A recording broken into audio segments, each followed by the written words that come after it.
Camilo e os outros aprendizes continuavam presenciando um encontro entre Olivier de Guzmán e o perigoso obsessor.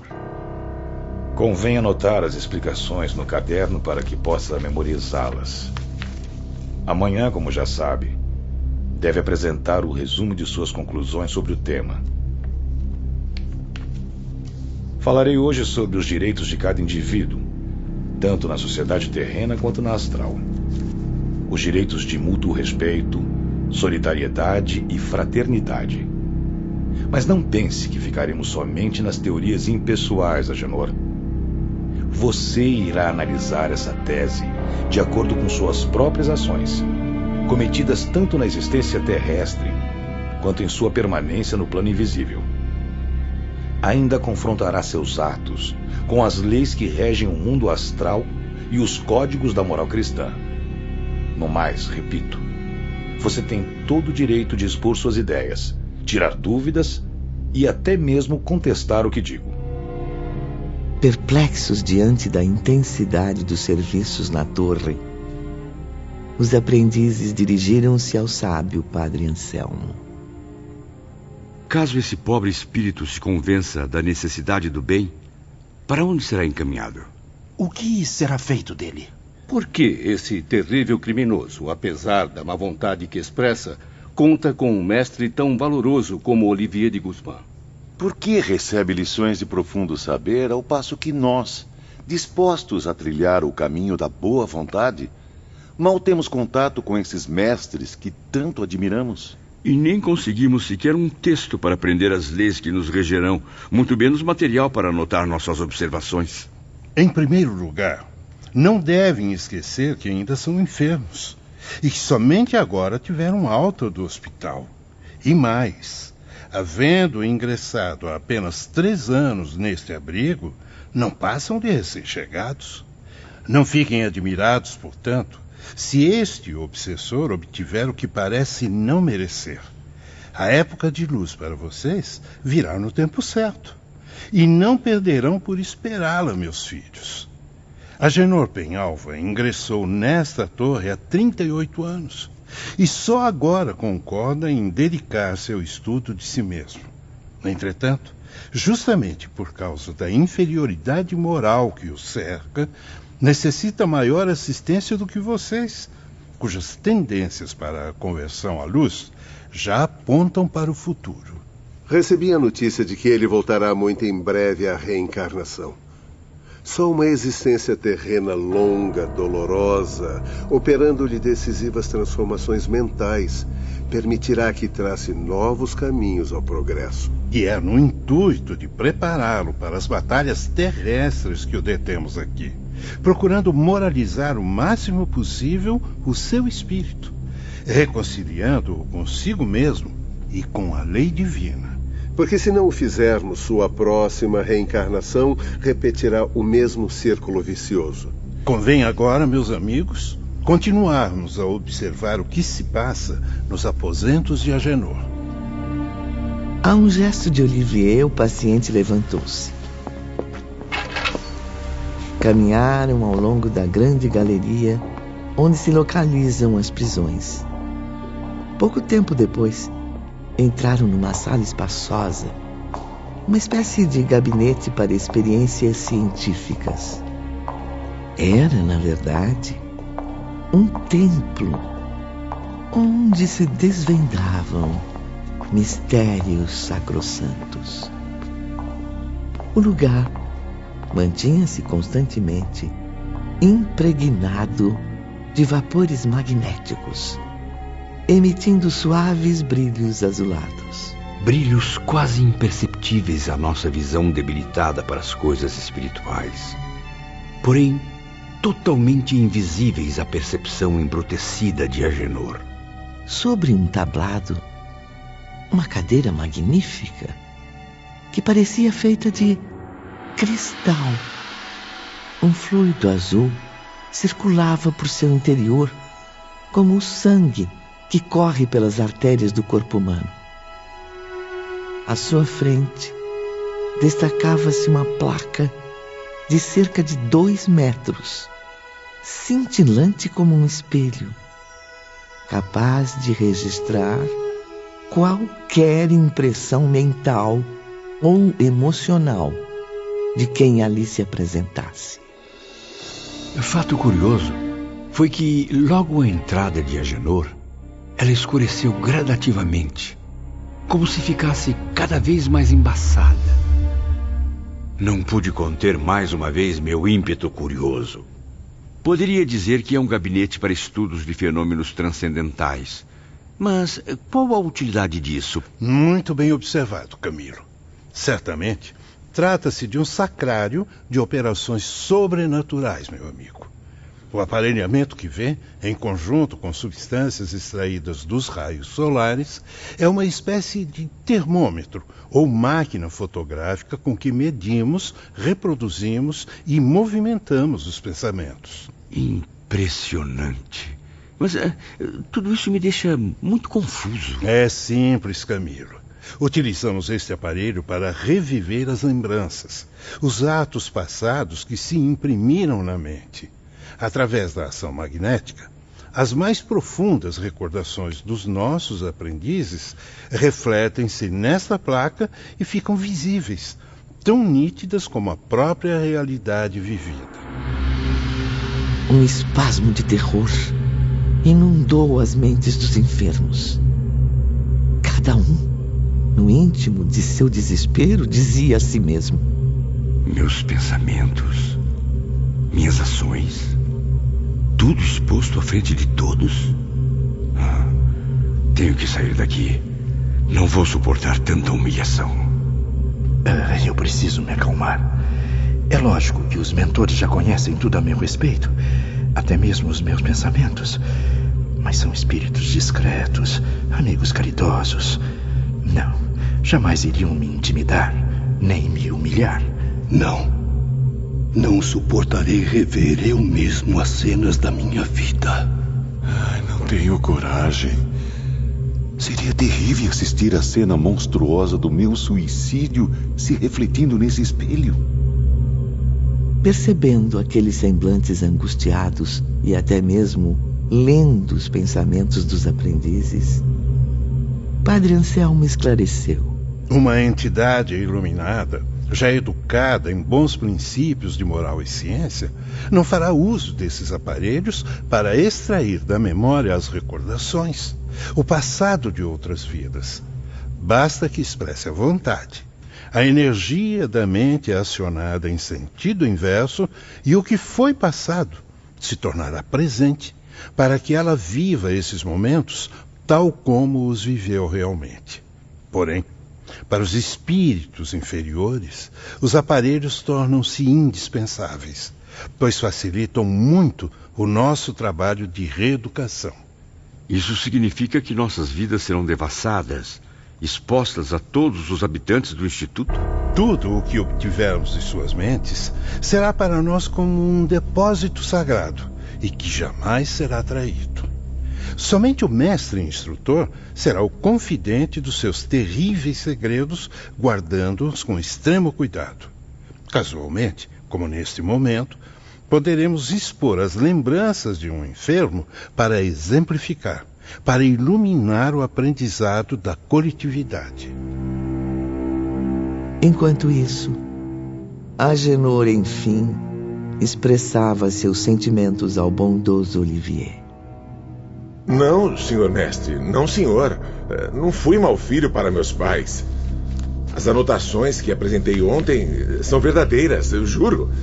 Deve haver algum engano no detalhe que levou a rejeitá-las. Engano e rigor excessivo.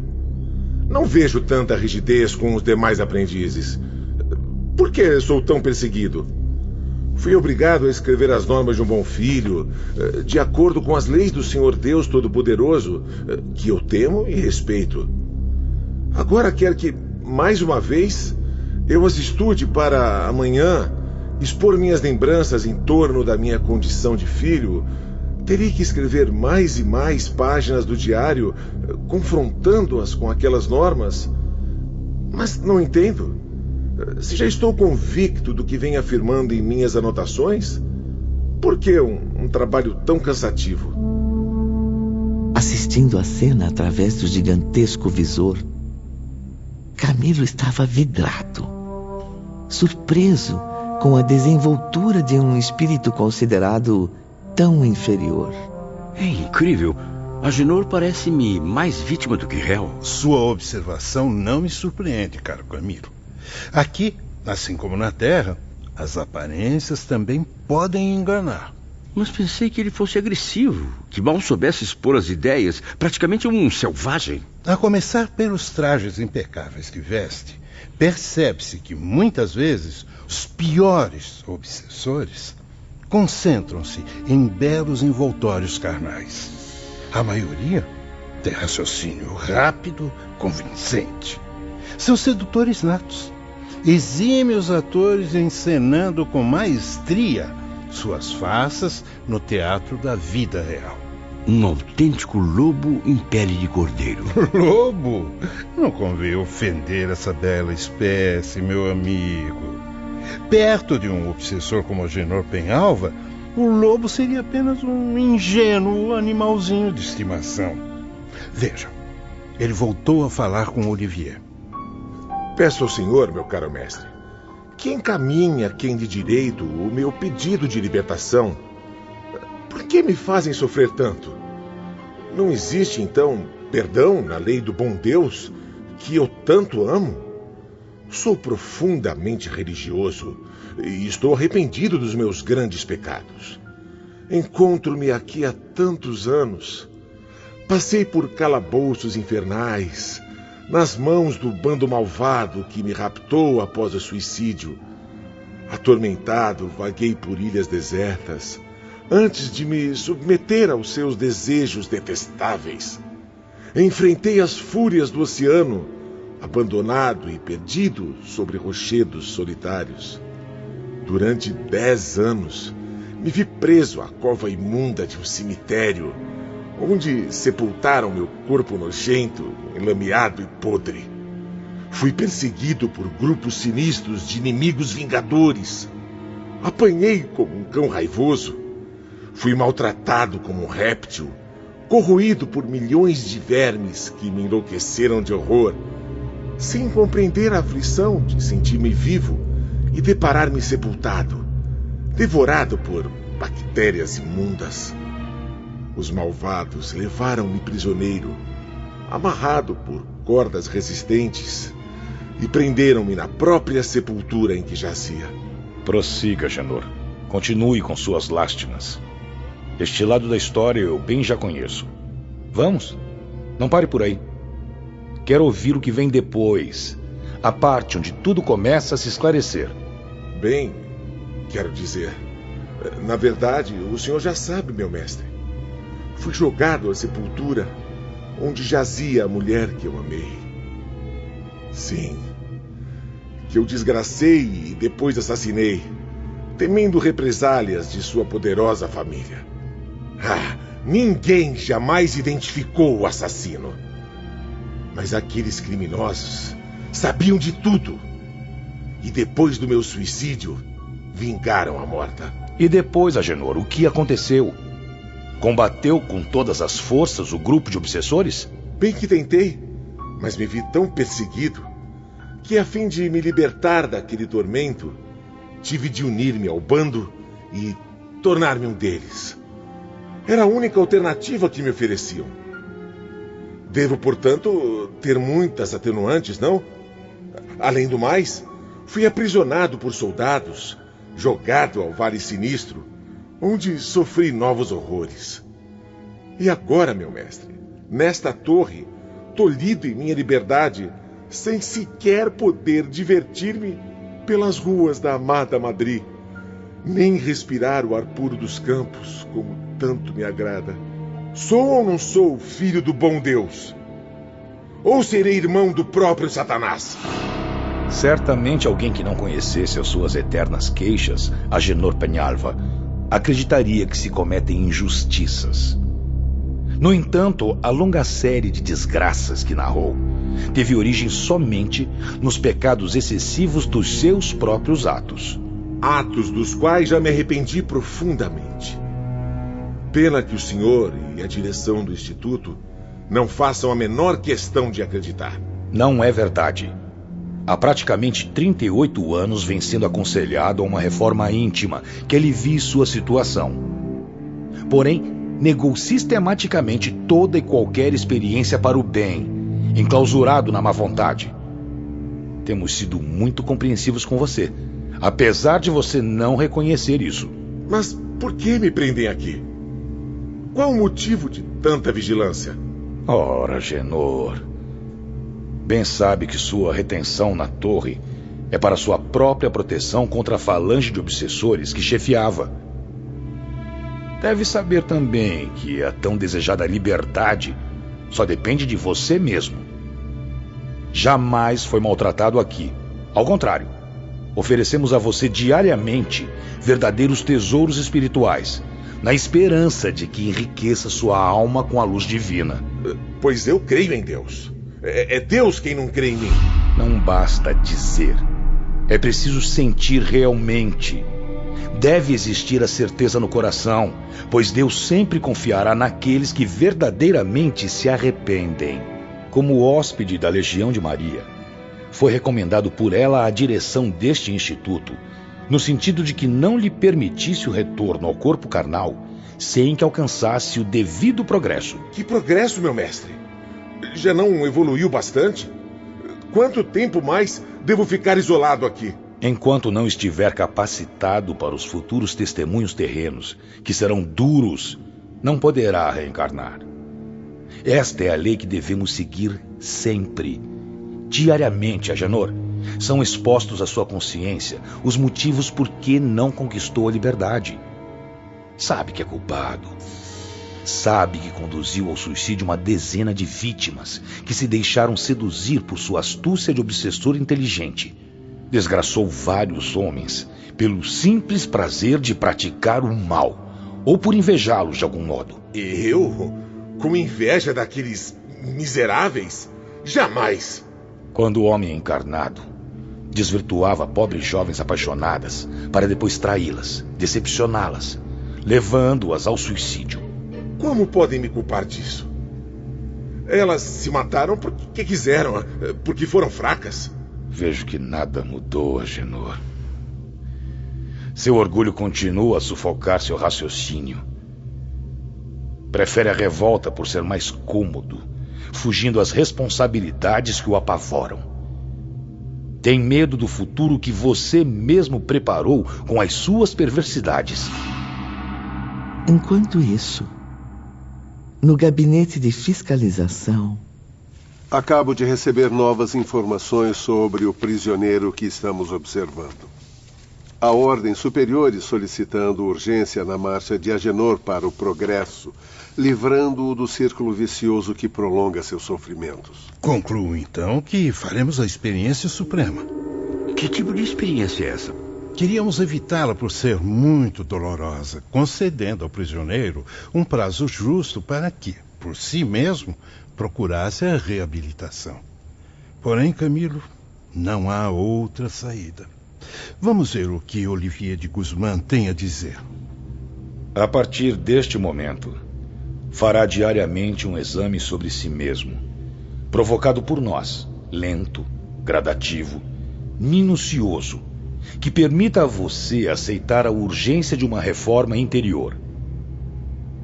Sei que tal confronto será doloroso, porém faz-se extremamente necessário por causa da resistência que vem mantendo. Depois de tudo o que vivi, não temo mais nada. Foi realmente um bom filho para seus pais? Como me disse? Então, não há nada mesmo a temer. Será por esse confronto que iniciaremos a série de análises do seu caso.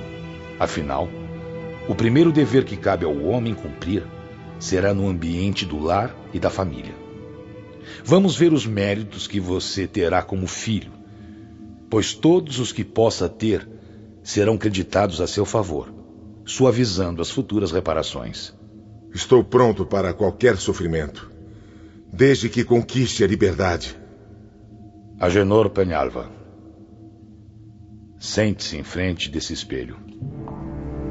Vamos fotografar agora seus pensamentos e recordações. Volte suas atenções à época de seus 5 anos de idade, na última existência que teve na Terra. Recorde todos os atos que praticou em torno de seus pais, de sua mãe em particular. Não, senhor mestre. Sinto-me indisposto no momento. Concentre-se. Assistirá ao desfile de suas próprias ações e será julgado por si mesmo. Sua consciência receberá o eco poderoso da realidade que vivenciou e da qual não poderá fugir, porque foi fielmente arquivado na sua alma imortal. Não, por favor, eu imploro.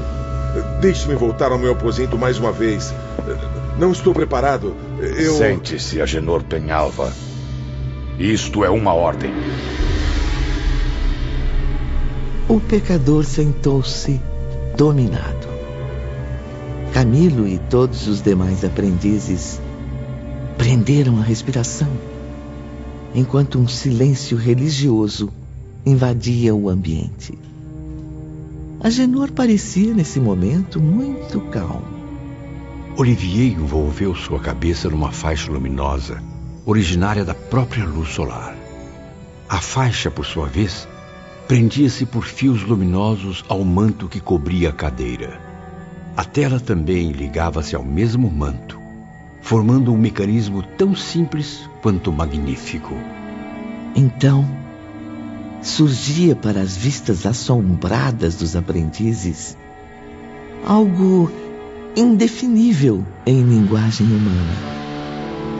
O pensamento, as recordações do obsessor, seu passado, seus erros, seus crimes, eram traduzidos em cenas vivas, movimentando-se no espelho diante dele. A própria imagem moral dele era retratada para que assistisse a tudo, revendo-se com toda a repugnância dos abismos onde afundou. Era como se sua consciência fosse um depósito dos atos praticados que o esmagavam com o peso insuportável da realidade. E seu mentor, Olivier de Guzmán, acompanhava tudo, conduzindo pessoalmente a delicada operação. Você tem 5 anos de idade, Agenor Penhalva, e reside no lar paterno, nos arredores de Málaga. É o único filho homem de um casamento feliz e honrado. E seus pais sonham com um futuro brilhante para você. São profundamente religiosos e praticam nobres virtudes, cultivando o ideal de te consagrarem a Deus, para que siga a vocação sacerdotal. Relembre agora os seus atos como filho, em torno de seus pais, de sua mãe, particularmente. Não hesite. Está na presença do Criador Todo-Poderoso, aquele que concedeu a você a consciência como porta-voz de suas leis. A lamentável história desse personagem, assassino, suicida, sedutor e obsessor, ocuparia um capítulo profundamente dramático. Por isso, Ivone e eu preferimos apresentar um resumo do que presenciei naquela memorável tarde no mundo espiritual. Sim, Camilo, pois o assunto é de extremo interesse. Infelizmente, hoje em dia, também há muitos filhos que desrespeitam os pais. Desde os primeiros anos da juventude, Agenor era um filho indócil e desrespeitoso. Não reconhecia jamais o carinho com que era tratado. Seus pais eram verdadeiros escravos que o serviam, sempre preparando-lhe um futuro feliz. Na intimidade do lar, mantinha atitudes prepotentes, hostis, cruéis. Fora de casa, porém, era amável e gentil. Agenor mantinha-se rebelde diante de qualquer tentativa de correção. A fim de garantir-lhe um futuro suave e conhecendo as ambições do filho, esforçaram-se para reunir recursos, mantendo-o na capital e pagando-lhe os direitos para ingressar no exército do rei. Desde o início, Agenor repelia a vida religiosa, desencantando muito cedo o sonho paterno. Pretendia mesmo a carreira militar, mais condizente com suas aspirações, pois facilitaria o ingresso nos ambientes aristocráticos que tanto invejava. Envergonhava-se da condição humilde dos pais. Chegou até a rejeitar o honrado nome paterno, Penhalva, trocando-o por outro que agradasse aos ouvidos da nobreza. Proclamava-se descendente de generais das cruzadas e nobres cavaleiros libertadores da Espanha. Com o falecimento do velho pai, a quem nunca visitou durante a enfermidade, desamparou a própria mãe sem a menor compaixão. Tirou-lhe os bens, roubou-lhe os recursos com que contava para a velhice, abandonando-a na província sem meios para sobreviver. Fez a mãe chorar dia e noite, desiludida em face da ingratidão com que a tratava, mesmo precisando de tanta proteção e carinho. Entregou-a a parentes distantes, que então a maltratavam com humilhações, pois era tida como uma velha indesejável. Negou-se a recebê-la em sua casa de Madrid. Pobre senhora de linguajar simples e trajes rústicos. Pois sua residência era frequentada pela alta burguesia e a pequena nobreza, em cuja classe contraiu matrimônio fazendo-se passar por nobre. Encaminhou-a secretamente para Portugal. Enviou a pobre mãe aos cuidados de um tio paterno. Fez isso, porém, levianamente, sem se certificar do endereço exato. A humilde senhora assim não conseguiu localizar o cunhado e perdeu-se em terras lusitanas, onde foi acolhida por desconhecidos. Recebia cartas que o informavam sobre a angustiante situação da mãe, que novamente lhe implorava socorro. Não respondia às cartas, encontrando sempre novas desculpas para iludir a própria consciência. Assim, cultivando projetos extremamente ambiciosos, Agenor mudou-se para a América. Abandonou a própria esposa, a quem ludibriou com falsas promessas. Fugiu da Espanha também para encobrir um caso extraconjugal, no qual mais uma vez assumiu o papel de malfeitor, seduzindo, desprezando e até induzindo ao suicídio sua jovem amante. Desinteressando-se completamente por sua mãe, abandonou-a para sempre. A infeliz velhinha chegou ao extremo de arrastar-se pelas vias públicas à mercê da caridade alheia, enquanto ele prosperava na livre e promissora América. Enfim, foram quadros dramáticos e repulsivos que se sucediam em cenas de um realismo comovente. Meus companheiros e eu permanecíamos indignados, completamente angustiados, enquanto os mentores presentes abaixavam a cabeça, entristecidos. Agenor, porém, que a princípio parecia sereno, começava a se exaltar. Controle-se, Agenor. Não, não, meu mestre, 1000 vezes não. Basta, pelo amor de Deus. Não posso, não posso. Enlouqueço de dor, meu Deus. Mãe, minha pobre mãe, perdoe-me. Apareça, minha mãe, para eu saber que não amaldiçoa o filho ingrato que te esqueceu. Socorra-me com a esmola do perdão, já que não posso ir até onde está, pois vivo no inferno. Sou um réprobo, condenado pela sábia lei de Deus.